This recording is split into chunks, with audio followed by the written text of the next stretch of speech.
Hello, good morning everyone.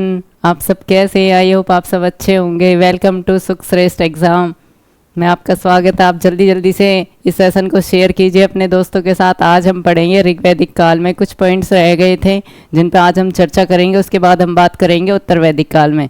तो करें start. जल्दी जल्दी उठ जाइए स्टूडेंट, जल्दी से उठ जाइए। चलो स्टार्ट करते हैं, करें स्टार्ट। तो आज हम क्या पढ़ने वाले हैं? पितृ प्रधान क्या होता है।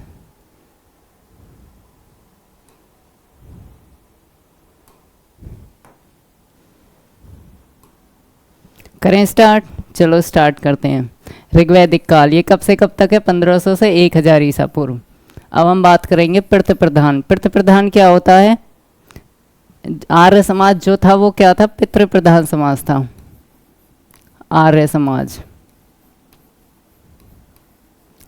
वो पितृ प्रधान समाज था। जिस वजह जैसे ऋग्वैदिक काल में क्या, जैसे उस टाइम पे क्या था, वहाँ पे सत्तात्मक था, मात्र सत्तात्मक। इसी तरह से यहाँ पे आर्य समाज जो था वो क्या था? पितृ प्रधान समाज था। और यहाँ पे कुलप, कुलप क्या है? ये परिवार की सबसे छोटी इकाई थी। क्या थी? परिवार की सबसे छोटी इकाई। परिवार की सबसे छोटी इकाई। परिवार में सब, वहाँ पे जैसे राजा शासन हुआ करते थे, उसी प्रकार से सबसे छोटी कौन सी इकाई होती थी? परिवार। परिवार क्या था? सबसे छोटी इकाई थी। क्या था? आर्य समाज की परिवार सबसे छोटी इकाई था। क्या था? परिवार सबसे छोटी इकाई थी। सबसे छोटी इकाई थी। परिवार के मुखिया को क्या बोला जाता था? परिवार का मुखिया कौन होता? परिवार का जो मुखिया होता था वो उसका पिता होता। कौन था परिवार का मुखिया? परिवार का मुखिया पिताजी हुआ करते। परिवार का मुखिया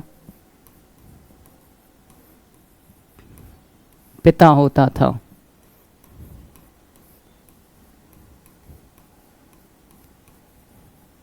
जिसे क्या बोलते थे? कुलुप बोलते थे।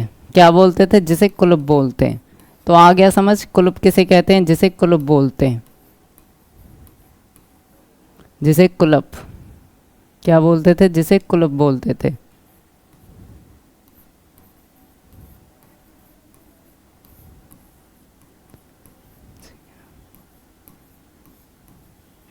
क्लियर है यहाँ तक चीजें? आगे बढ़े। नियोग प्रथा। नियोग प्रथा क्या थी? नियोग प्रथा का क्या मतलब था? नियोग प्रथा का मतलब होता है कि अगर कोई स्त्री विधवा हो जाती है तो वो अपने पति के छोटे भाई से विवाह कर सकती है।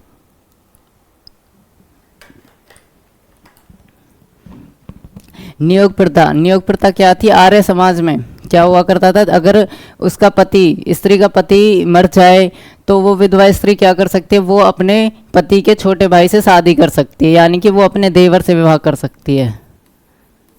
देवर से विवाह कर सकती है। विवाह कर सकती थी। उस टाइम पे पर्दा प्रथा, और उस टाइम पे क्या था? पर्दा प्रथा का और बाल विवाह का नहीं थे प्रचलित। क्या उस टाइम पर, उस समय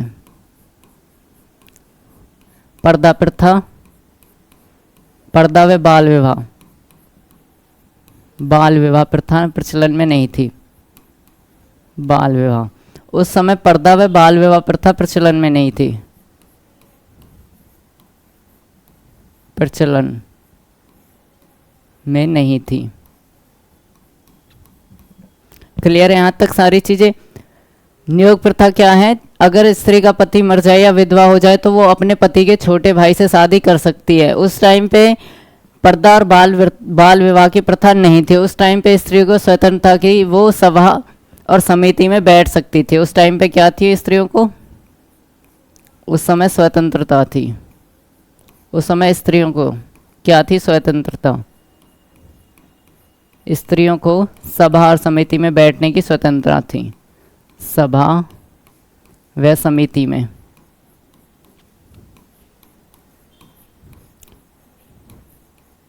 बैठने की स्वतंत्रता थी। बैठने की क्या थी? स्वतंत्रता। मतलब इस जो स्त्रियों की स्थिति थी वो ठीक थी। ऋग्वैदिक काल में। और क्या था, अमाजु। अमाजु किसे बोलते हैं, अमाजु किसे बोलते हैं, ये उस टाइम पे वो स्त्रियां होती थी जो आजीवन विवाह नहीं करती, अविवाहित रहती। उस टाइम पे जो स्त्रियां आजीवन विवाह नहीं करती, आजीवन अविवाहित स्त्रियों को, अविवाहित स्त्रियों को बोला जाता है, स्त्रियों को बोला जाता है, क्या बोला जाता है, अमाजु बोला जाता था। क्लियर है यहाँ तक चीजें, आगे बढ़े। घोड़ा, घोड़ा क्या था, घोड़ा क्या था, ये आर्यों का सबसे प्रिय पशु था। क्या था, आर्यों का सबसे प्रिय पशु, सबसे प्रिय पशु, सबसे प्रिय पशु। और आर्यों का सबसे जो प्रिय देवता था वो कौन सा था, इंद्र। आर्यों का सबसे प्रिय देवता कौन था, इंद्र। आर्यों का सबसे प्रिय देवता, सबसे प्रिय देवता इंद्र था। कौन था, इंद्र, इंद्रदेव। सबसे प्रिय देवता कौन था,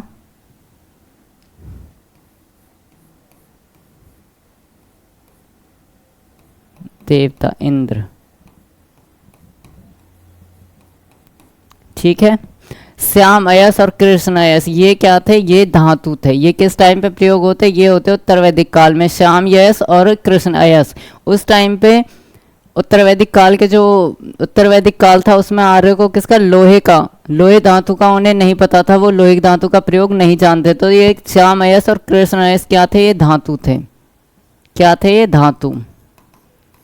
उत्तर वैदिक काल में इनका इस्तेमाल हुआ था। किस में होता था, उत्तर वैदिक काल में इसका प्रचलन था, या बोल सकते हैं विवरण मिलता उत्तर वैदिक काल।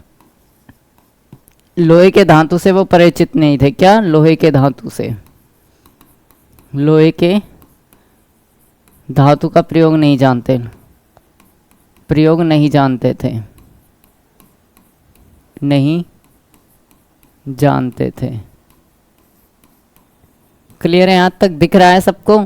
ये सारा नोट डाउन कर लेना जितना भी मैं लिखवा रही हूँ। उसके बाद क्या था, विनिमय प्रणाली। विनिमय प्रणाली क्या होती है कि वहाँ पे जो वस्तुओं का लेन देन था, व्यापार था, वो क्या था, विनिमय प्रणाली पर।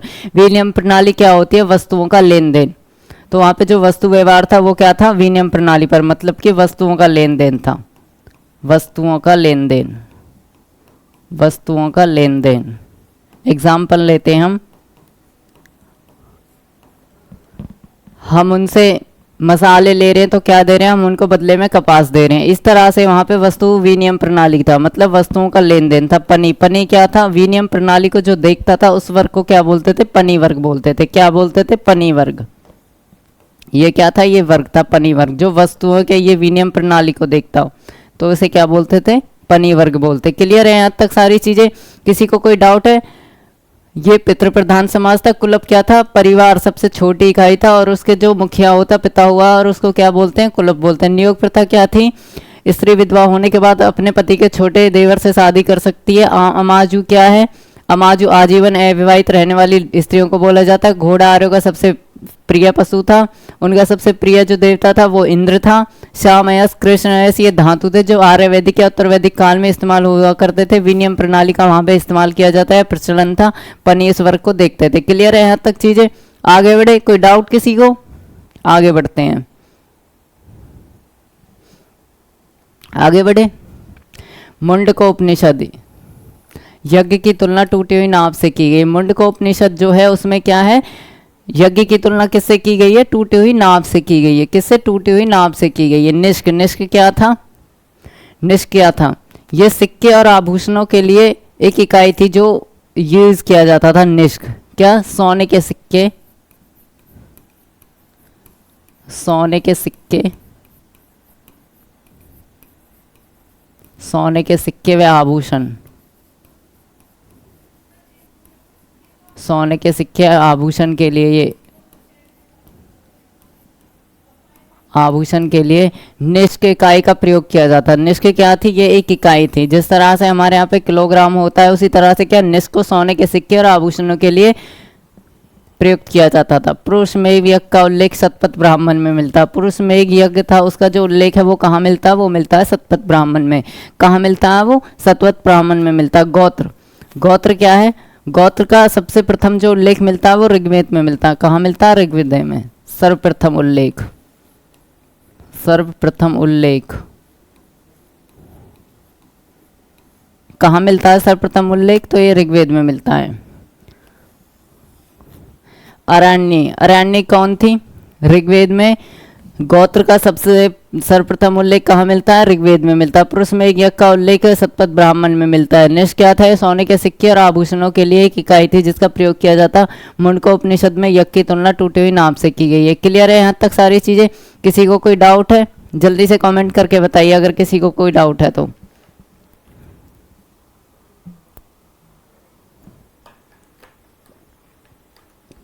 जल्दी से बताइए।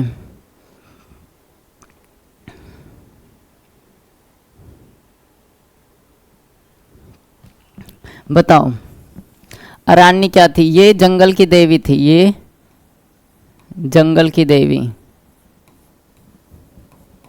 जंगल की देवी। अरण्य को क्या माना जाता था? जंगल की देवी। ऋग्वेद, ऋग्वेद की जो लिपि है वो कौन सी है? ब्राह्मी लिपि। कौन सी है? ब्राह्मी लिपि। प्रमुख लिपि कौन सी है इसकी? ब्राह्मी लिपि।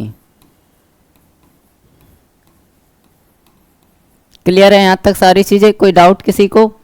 मुंडको उपनिषद में यज्ञ की तुलना टूटी नाप से की गई है।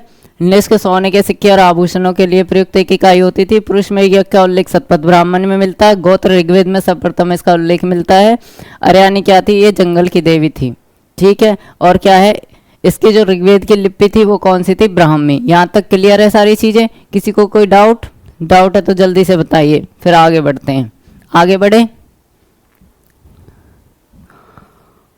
क्लियर है वहां तक सारी चीजें? किसी को कोई डाउट है? अगर किसी को कोई डाउट है तो जल्दी जल्दी बताइए। उसके बाद बात करते हैं वैदिक कालीन संहिता। क्या? वैदिक कालीन संहिता, संहिता।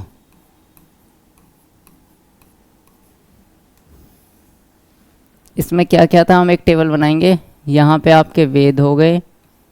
कितने वेद हैं? यहाँ पे आपके वेद हो गए। कितने वेद हैं? 4 वेद हैं। ठीक है, यहाँ पे आपके वेद हो गए,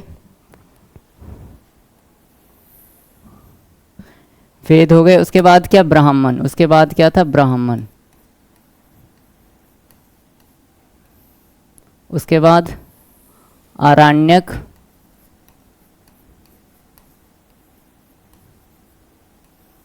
उसके बाद क्या है? उपनिषद।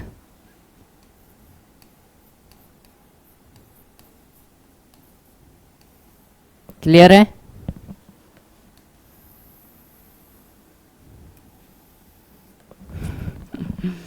कौन कौन से वेद थे? पहला कौन सा था? ऋग्वेद, ऋग्वेद। दूसरा कौन सा था? यजुर्वेद, यजुर्वेद। तीसरा कौन सा था? सामवेद। कौन सा था? सामवेद। चौथा कौन सा था? अथर्ववेद। इसमें हम बताएंगे कि वेद के जो ब्राह्मण है वो कौन थे, आरण्यक है वो कौन थे, और उपनिषद इनके कौन थे। तो सबसे पहले बताएंगे हम ऋग्वेद। ऋग्वेद के जो ब्राह्मण थे वो कौन थे? ऐतरेय और कौस्तिकी। कौन से थे? ऐतरेय और कौन था? कौस्तिकी।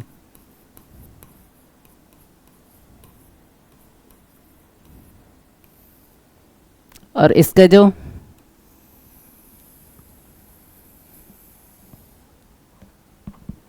आरण्यक कौन थे? इसके ब्राह्मण हो गए ऐतरेय और कौस्तिकी। आरण्यक कौन से थे इसके? तो आरण्यक जो थे वो भी ऐतरेय और कौस्तिकी थे। क्या थे? ऐतरेय और कौस्तिकी।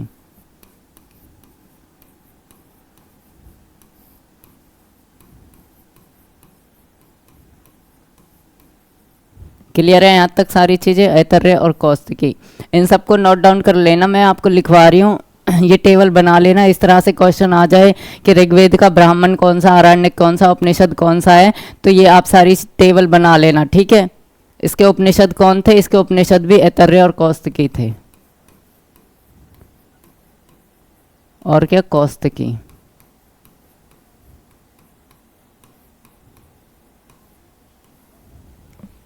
ऋग्वेद का ब्राह्मण कौन था? ऐतरेय और कौस्तकी था।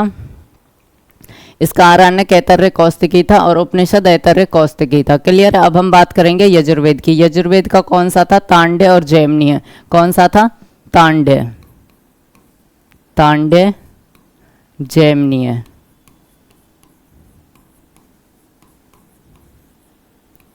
और इसका आरण्यक जो था वो था जैमिनीय।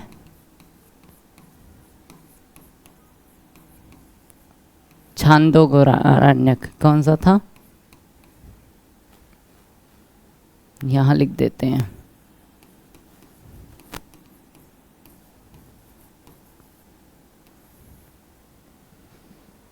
छांदोग, आरण्यक।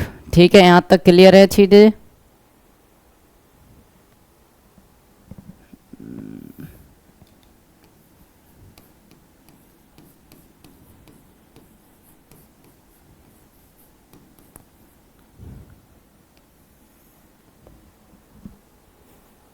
ठीक है, क्लियर है यहां तक?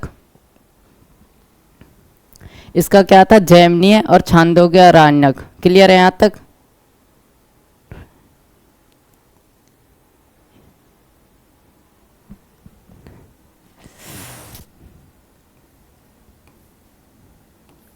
ठीक है, उसके बाद इसका उपनिषद कौन सा था? क्वेश्चन आ जाए कि यजुर्वेद का जो उपनिषद है वो कौन सा था, तो कौन सा था इसका उपनिषद? कौन सा था? छांदोग्य और जैमिनीय। कौन सा था? छांदोग्य,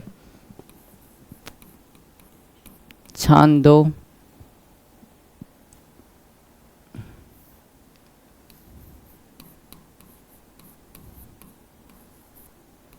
और कौन सा था? जैमिनीय, जैमिनीय।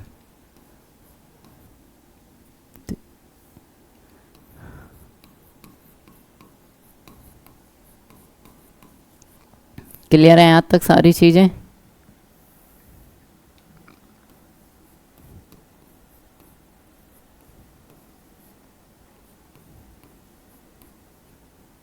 अब हम बात करते हैं किसकी? अब हम सामवेद के। किसके? सामवेद। सामवेद का उपनिषद कौन है? ब्राह्मण कौन है? आरण्यक कौन है? इसका कौन था सामवेद का? यजुर्वेद का लिख लिया। सामवेद का कौन सा था? इसका था तैत्तिरीय शतपथ। कौन सा था इसका? तैत्तिरीय।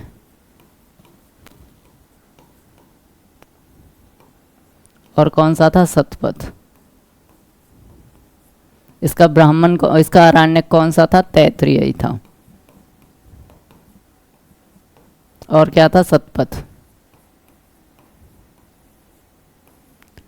दिख रहा है सबको अच्छे से? समझ आ रहा है? राइटिंग समझ आ रही है आपको अच्छे से? जल्दी से बताइए।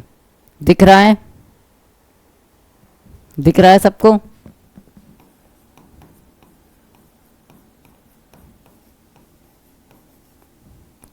और इसका उपनिषद क्या था? बृहदारण्यक। और क्या था? कठोपनिषद। कौन सा? कठोपनिषद।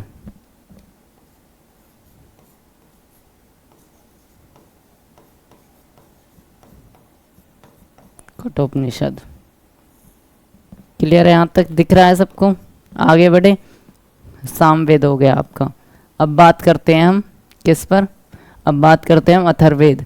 अथर्ववेद का ब्राह्मण कौन सा था? अथर्ववेद का जो ब्राह्मण था वो गौपथ था। कौन सा था? गौपथ। इसका जो आरण्यक था सेम था। और इसका जो उपनिषद था वो कौन सा था? इसका उपनिषद था मुंडकोपनिषद और मांडव्योकोपनिषद। कौन सा था? मुंडकोपनिषद।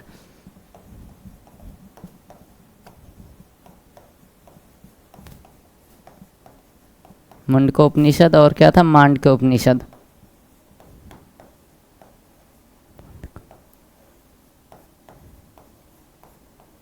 निषद।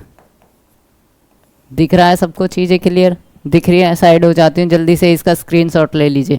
वैदिक कालीन संहिता में वेद, ब्राह्मण, आरण्यक कौन से थे? ऋग्वेद का ऐतरेय कौस्तुकी, ऐतरेय कौस्तुकी था। इसका उपनिषद भी सेम था। यजुर्वेद में तांड्य, जैमिनीय और छांदोग्य था। और इसका छांदोग्य और जैमिनी था। दिख रहा है सबको? दिख रहा है?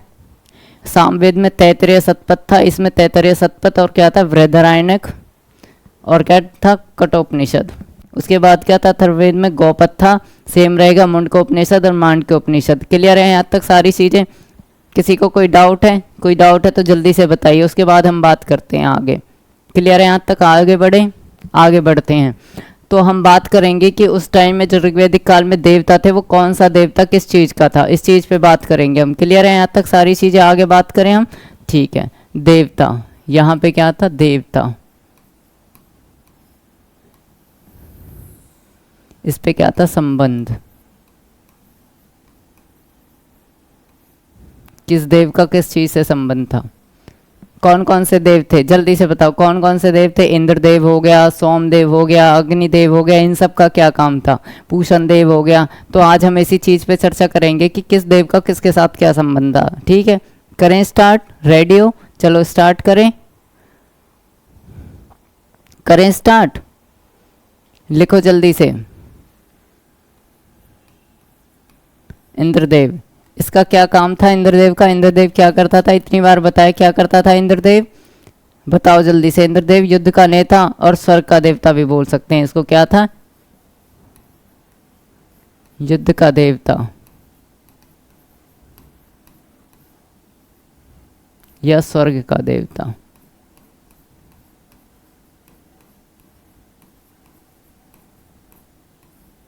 या बारिश का देवता भी बोल सकते हैं, क्योंकि इंद्रदेव बारिश करता है ना, तो वर्षा का देवता भी बोल सकते हैं। स्वर्ग का छोड़ो, बारिश का ही बोल दीजिए, वो ज़्यादा अच्छा रहेगा।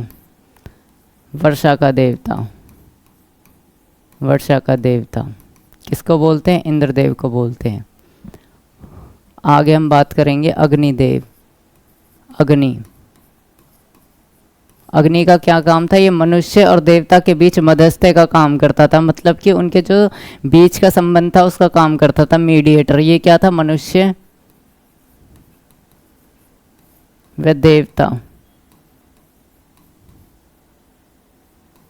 मनुष्य व देवता।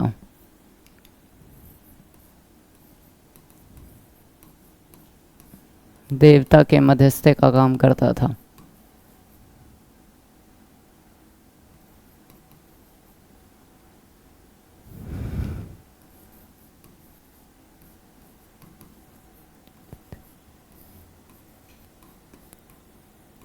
कार्यकर्ता। क्लियर है यहाँ तक चीजें? आगे कौन सा देवता था बताओ जल्दी से, और कौन सा देवता था? जल्दी जल्दी से बताओ, और कौन सा था? वरुण। कौन सा देवता था? वरुण। वरुण क्या था? ये जल, जल का देवता, आकाश का देवता आदि, इन सब का देवता कौन था? वरुण। पूषण, पूषण क्या था? ये पशुओं का देवता था। क्या? पशुओं का देवता, पशुओं का देवता था, पशुओं का देवता था। विष्णु, विष्णु किसका था? विष्णु किसका देवता था? जगत का संरक्षण या पालन करता बोल सकते हैं। जगत का संरक्षक व पालन करता, मतलब पूरे जग का पालन करता है, ये पालन करता। शिव क्या था? शिव क्या था? दानवों का विनाश करने वाला, रुद्र बोल सकते हैं, शिव बोल सकते हैं, रुद्र बोल सकते हैं, जो मन करे। रुद्र, रुद्र क्या था? आसुरी दानवों का क्या था? आसुरी शक्तियों का दमन करने वाला, आसुरी शक्तियों का दमन करने वाला देवता, दमन करने वाला।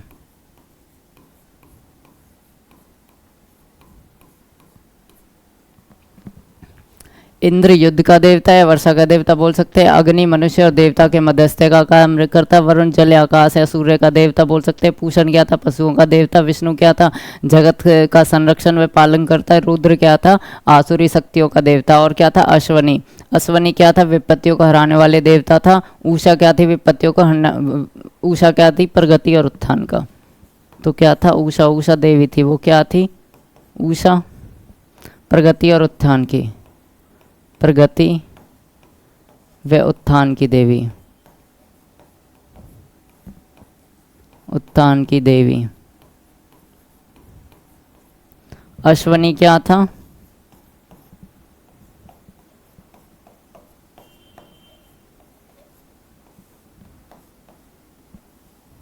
अश्वनी किस चीज का देवता था? बताओ जल्दी से। अश्वनी जो था वो विपत्तियों को हरने वाला देवता था। क्या? विपत्तियों को,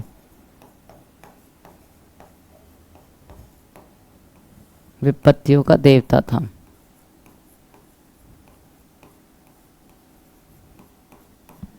क्लियर है यहाँ तक सारी चीजें?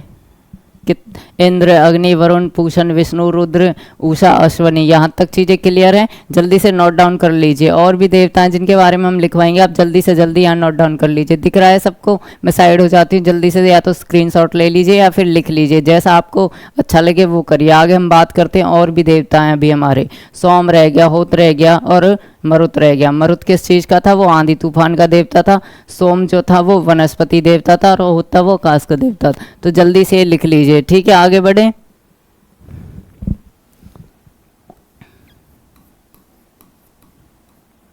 ये किसका देवता था? आकाश का देवता। किसका?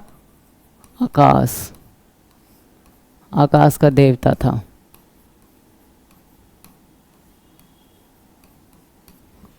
सोम, सोम किसका देवता था?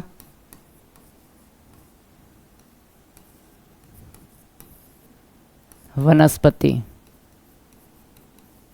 वनस्पति का देवता था। और क्या था? मरुत, मरुत, मरुत किस चीज का देवता था? ये आंधी तूफान का देवता था। किसका? आंधी तूफान, ये आंधी तूफान का देवता था।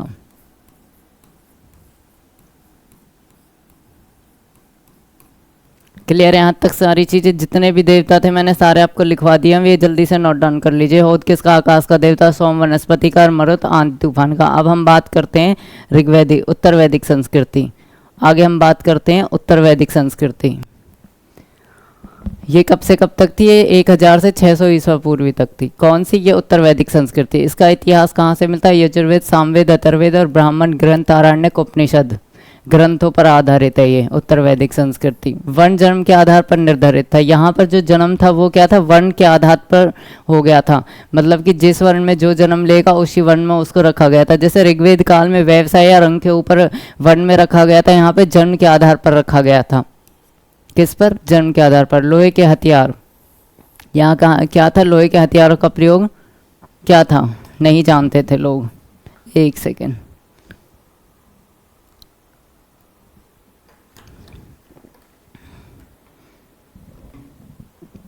जिस तरह से वहाँ पर क्या था? लोहे के हथियारों का प्रयोग नहीं जानते थे, इसमें क्या होने लगा? लोहे के हथियारों का प्रयोग होने लगा, प्रयोग होने लगा।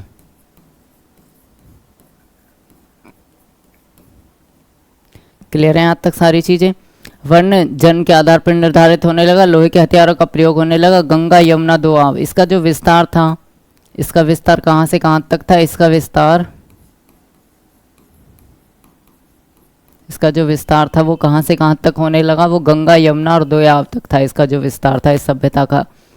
क्लियर है? आजीविका का मुख्य आधार कृषि हो गया था। यहाँ पे जो आजीविका चलाने का मुख्य आधार था वो क्या था?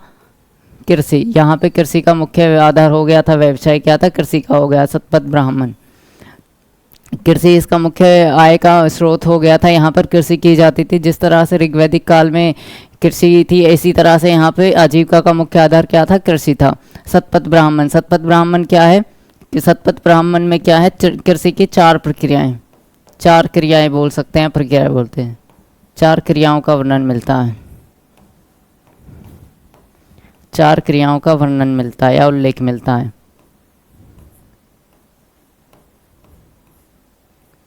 वर्णन मिलता है। कौन कौन सी थी वो 4 क्रियाएं? तो वो 4 क्रियाएं थी कृषि करने की, जुताई, बुवाई, कटाई और मढ़ाई। इन चारों क्रियाओं का जो उल्लेख मिलता है वो कहाँ पे मिलता है? वो मिलता है आपको शतपथ ब्राह्मण में। कहाँ मिलता है? शतपथ ब्राह्मण में। काटक संहिता में 24 बैल, इसमें क्या है, कांटक संहिता में जो मिलता है वो क्या मिलता है, 24 बैलों के खींचे जाने वाली रेखा को क्या बोलते हैं, रेखा का उल्लेख मिलता है। कांटक संहिता में 24 बैलों द्वारा खींची गई रेखा का उल्लेख मिलता है। क्या, खींची गई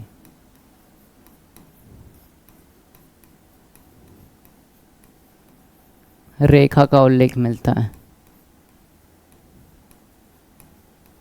उल्लेख मिलता है। कहाँ मिलता है ये,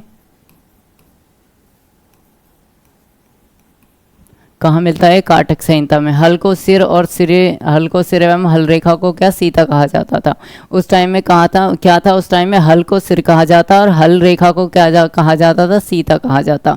निष्क शतमान, ये निष्क और शतमान क्या थे, ये इकाई थे। जिस तरह से ऋग्वैदिक काल में निष्क का जो इकाई थी वो क्या थी, वो सोने के आभूषण या सिक्के के लिए थी, और यहाँ पे ये एक इकाई बन चुकी थी।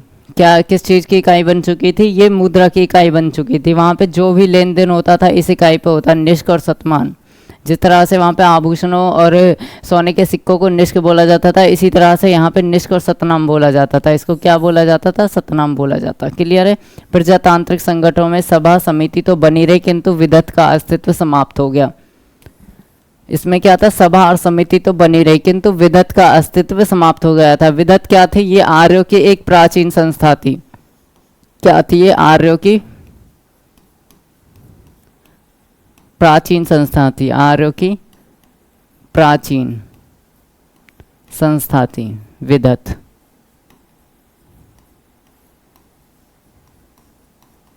क्लियर है यहां तक चीजें। प्रजातांत्रिक संगठन में क्या था, सभा और समिति तो बनी रही, किंतु विधत का अस्तित्व समाप्त हो गया था। विधत क्या था, ये आर्यों की एक प्राचीन संस्था थी। आगे बढ़े, सभा में स्त्रियों का प्रवेश वर्जित हो गया था। कौन से, उत्तर वैदिक काल में क्या था, स्त्रियों का जो प्रवेश था वो सभा में वर्जित हो गया था। जैसे ऋग्वैदिक काल में वहां पे स्त्रियों को सभा और समिति में बैठने की स्वतंत्रता थी, उसी तरह से यहाँ पे क्या हो गया, यहाँ पे उनका जाना वर्जित हो गया। इसका मतलब क्या हुआ कि यहाँ पर स्त्रियों की जो स्थिति थी उसमें गिरावट आने लगी। क्या, स्त्रियों की स्थिति में, स्त्रियों की स्थिति में गिरावट आने लगी। स्त्रियों की स्थिति, स्त्रियों की स्थितियों में गिरावट आने लगी।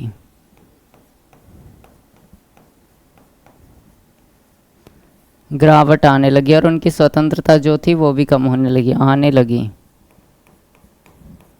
स्त्रियों की जो स्वतंत्रता थी वो कम होने लगी। क्या, स्वतंत्रता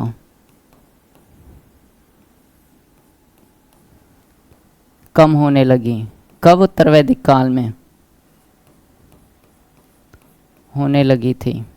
इसका उल्लेख मिलता है कि उस टाइम पे जो स्त्रियों की स्थिति थी वो बेकार होने लगी थी। उत्तर वैदिक काल में उन्हें सभा और समिति में बैठने की परमिशन नहीं थी, और क्या थे, उनकी स्वतंत्रता कम होने लगी। मतलब इट मीन्स कि उनकी जो स्थिति थी वो डाउन होने लगी। ऋग्वैदिक काल में उनकी बहुत अच्छी स्थिति थी, क्योंकि उन्हें स्वतंत्रता थी। उस टाइम पे ना पर्दा प्रथा थी और उनको सभा और समिति में जाने की भी स्वतंत्रता थी, बट यहाँ पे उनकी जो फ्रीडम थी वो कम हो गई। तो इससे हम कह सकते हैं कि उनकी स्थिति यहाँ पे स्त्रियों की गिरना स्टार्ट हो गई। उसके बाद क्या था, विदुषी महिलाओं, जैसे गार्ग्युमेत्री। यहाँ पे कुछ विदेशी महिलाओं का भी उल्लेख मिलता है, विवरण मिलता है, विदुषी स्त्रियों का उल्लेख मिलता है। ये कौन कौन सी थी, उल्लेख मिलता है।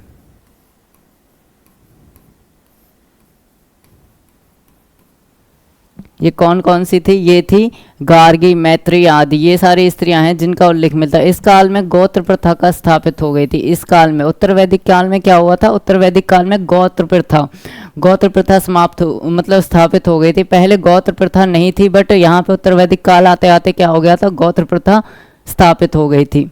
पूषण, पूषण क्या था, मैंने बताया था, ये पशुओं का राजा, पशुओं का देवता हुआ करता था। पशुओं का देवता, पशुओं का देवता। बट क्या था, उत्तर वैदिक काल में पशुओं का देवता होने के साथ साथ क्या हो गया, शूद्रों का भी देवता हुआ। पशुओं का देवता होने के साथ साथ शूद्रों का भी देवता होने लगा। होने के साथ साथ क्या था, शूद्रों का भी देवता होने लगा। किसका, शूद्रों का देवता हो, शूद्रों का देवता होने लगा। देवता होने का उल्लेख मिलता है।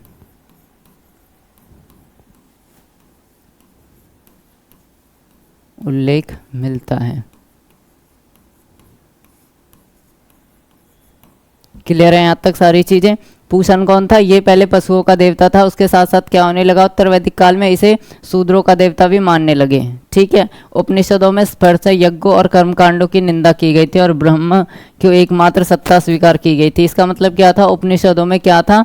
कर्मकांडों की निंदा करने लगे, यज्ञ और कर्मकांडों को बुरा मानने लगे, उनकी निंदा करने लगे। वहां पे सिर्फ ब्रह्मा को ही एकमात्र सत्ता स्वीकार गई कि सब कुछ क्या है, वो ब्रह्मा ही है। वहां पर एकमात्र सत्तात्मक हो गया था। क्या था वहां पे? एकमात्र सत्ता हो गई थी। किसकी हो गई थी? ये ब्रह्मा की हो गई थी, ब्रह्मदेव की। यहाँ पे यज्ञ और कर्मकांडों की निंदा होने लगी, मतलब वो इन्हें अच्छा नहीं मानते थे। कब? उत्तर वैदिक काल में। क्लियर है यहाँ तक सारी चीजें? आगे बढ़े।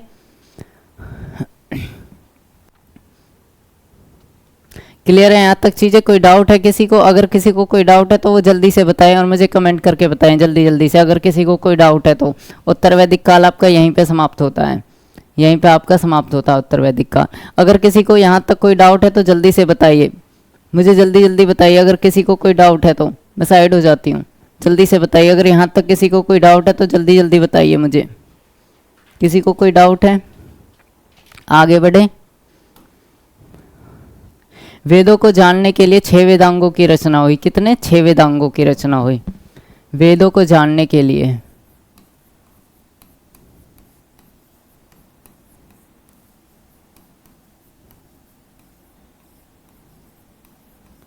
जानने के लिए 6 वेदांगों की रचना हुई। 6 वेदांगों की रचना हुई, की रचना की गई या रचना हुई, की गई थी। कौन कौन से थे वो 6 वेदांग? बताओ जल्दी से। ये आपके हो गए वेदांग और ये क्या थे? इसके अंग।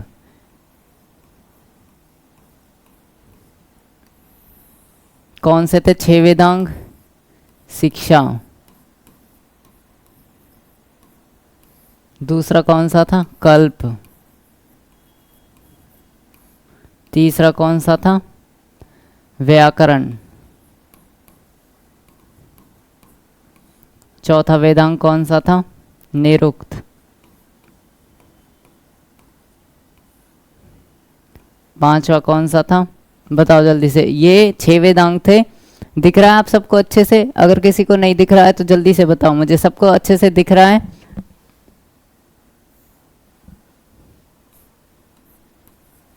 ये नोट डाउन कर लेना सभी। और अगर नहीं कर पा रहे हो तो ये सारा पीडीएफ आपको फ्री मिलेगा। हमारे ऐप पर जाइए, वहाँ पे आप डाउनलोड कर सकते हैं। आपको सारे पीडीएफ मिलेंगे वहाँ पे, मैथ, इंग्लिश और रीजनिंग, आपको सबके पीडीएफ मिलेंगे। ठीक है। तो ये क्या था? वेदांग। वेदांगों के अंग भी लिखवाएंगे। कितने वेदांग थे? 6 वेदांग थे। वेदों को और अच्छे से जानने के लिए कितने वेदांगों की रचना की गई है? तो 6 वेदांगों की रचना की गई। शिक्षा, कल्प, व्याकरण, निरुक्त और कौन सा था? और कौन सा था? बताओ जल्दी से। नहीं पता मैम, इतनी बार बता चुके हैं फिर भी नहीं पता। नहीं पता ना? पता है मुझे, नहीं पता होगा।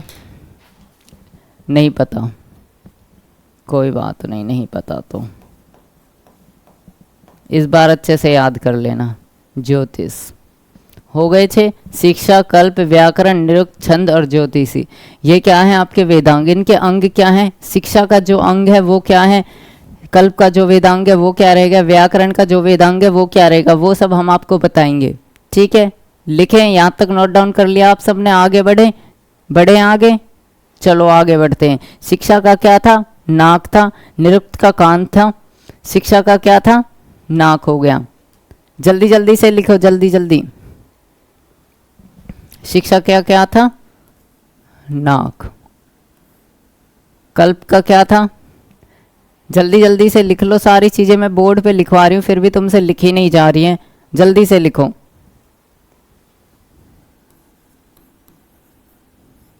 व्याकरण का मुख हो गया। निरुक्त का, जल्दी से लिख लो सारी चीजें। इतना तो सिंपल है फिर भी नहीं लिखी जा रही हैं, बताओ और क्या ही करोगे।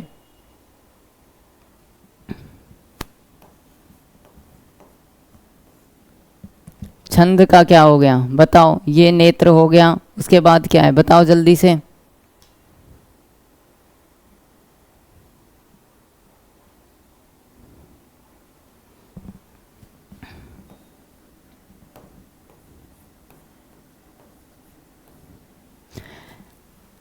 वेदों को जानने के लिए 6 वेदांगों की रचना की गई है। कौन कौन से थे ये वेदांग?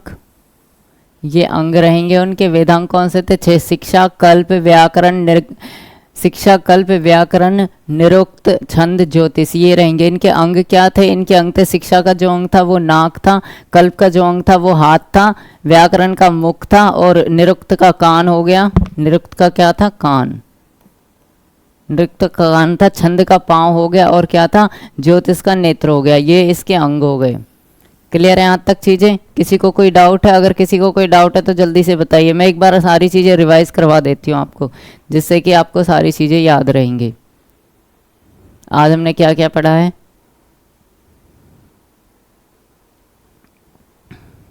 ऋग्वैदिक काल पढ़ा। ये 1500 से 1000 ईस्वी तक था। ये पितृ प्रधान और कुलुप था। इसका जो आर्य समाज की सबसे छोटी इकाई थी परिवार थी। परिवार के प्रधान को क्या बोला जाता था? कुलुप बोला जाता। नियोग प्रथा क्या की कि विधवा स्त्री अपने देवर से शादी कर सकती है, विवाह कर सकती है। हम आज क्या थे? जो आजीवन अविवाहित स्त्रियां होती हैं उनको बोलते हैं घोड़ा। आर्यों का सबसे प्रिय पशु था। इंद्र देवता उनका सबसे प्रिय देवता था। श्याम आयास और कृष्ण आयास क्या था? उत्तर वैदिक काल में इन सब का ही धातु का प्रयोग होता था। वहाँ पे लोहे के बारे में जानकारी नहीं थी। विनिमय प्रणाली का, वस्तु विनिमय प्रणाली का वहाँ पे प्रयोग किया जाता था और जो इस वर्क को देखता है उसे पनी बोलते। क्लियर है यहाँ तक सारी चीज़ें? आगे बढ़े। मुंडक उपनिषद में क्या है? यज्ञ की जो तुलना की गई है वो किससे की गई है? टूटी हुई नाव से की गई। निष्ठ क्या था? ये सोने के सिक्के और आभूषणों के लिए एक ये इकाई थी जो प्रयुक्त की जाती। पुरुष में का उल्लेख सतपथ ब्राह्मण में मिलता है। किसमें मिलता है? सतपथ ब्राह्मण में। गोत्र ऋग्वेद में सर्वप्रथम इसका उल्लेख मिलता है। किसका? गोत्र का। अर्यानी क्या था? ये जंगलों की देवी थी अर्यानी। इसे किसके नाम से जाना जाता? जंगलों की देवी के नाम से। आगे बढ़े। वैदिक कालीन संहिता क्या है? वेद हैं। वेदों के ब्राह्मण, आरण्यक और उपनिषद कौन कौन से? ये मैंने आपको सारे लिखवा दिए, इनको नोट डाउन कर लीजिए। अगर क्वेश्चन आ जाए कि ऋग्वेद का आरण्यक कौन सा है तो आपको पता होनी चाहिए सारी चीज़ें। क्लियर है यहाँ तक? आगे। ये देवता, किस देवता का किससे संबंध है, किस लिए उनकी पूजा प्रार्थना की जाती थी, ये सारे मैंने आपको लिखवा दिए। यहाँ से नोट डाउन कर लीजिए और आपको PDF भी मिल जाएगा। क्लियर है? आगे बढ़े। ये सारे देवता ही हैं। आगे बढ़े। फिर हमारा आता है उत्तर वैदिक संस्कृति। क्या? उत्तर वैदिक काल। इसमें क्या इतिहास है? यजुर्वेद, सामवेद, अथर्ववेद और ब्राह्मण, आरण्यक और उपनिषद, इन सब ये ग्रंथों पर आधारित है। वर्ण जन्म के आधार पर होने लगा था। लोहे के हथियारों का प्रयोग करने लगे। कहाँ पे? उत्तर वैदिक काल में। गंगा, इसका जो विस्तार था इस सभ्यता का, ये कहाँ तक था? गंगा यमुना दोआब तक सभ्यता या संस्कृति बोल सकते हैं। इसका जो विस्तार था कहाँ था? गंगा यमुना दोआब तक। आजीविका का मुख्य आधार क्या था? कृषि। कृषि इनका क्या हो गया था? सबसे प्रमुख आधार हो गया था। आजीविका मतलब जीवन चलाने के लिए। सतपथ ब्राह्मण में 4 क्रियाओं का वर्णन मिलता है। किस क्रियाएं? कौन सी? कृषि की 4 क्रियाएं। क्या क्रियाओं का? सतपथ ब्राह्मण में क्या? कृषि की 4 क्रियाएं। यहाँ लिख देती हूँ मैं, कृषि।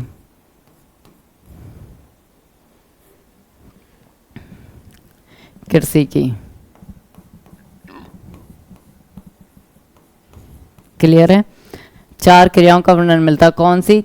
कृषि की 4 क्रियाएं। कौन कौन सी हैं? जुवाई, जुताई, बुआई, कटाई, मढ़ाई, ये सारी 4 क्रियाएं कहाँ मिलता है? इनका उल्लेख सतपथ ब्राह्मण में। काटक संहिता में 24 बैलों के द्वारा खींची गई रेखा का उल्लेख मिलता है। हलों को सिर और हल रेखा को क्या बोलते हैं? यहाँ पे सीता बोलते हैं। क्लियर है? निष्क, सतमान, जिस तरह से ऋग्वैदिक काल में निष्क किसका इकाई थी? सोने के सिक्के और आभूषण। यहाँ पे क्या था? निष्क और सतमान, इन दोनों का उपयोग होने लगा या इस्तेमाल होने लगा। प्रजातांत्रिक संगठनों में, सभा समिति में स्त्रियों को बैठने की स्वतंत्रता नहीं थी या फिर परमिशन नहीं थी। यहाँ पे क्या था? स्त्रियों की स्थिति थी वो गिरने लगी थी, उनकी स्वतंत्रता थी वो कम होने लगी। कहाँ पर? उत्तर वैदिक काल में।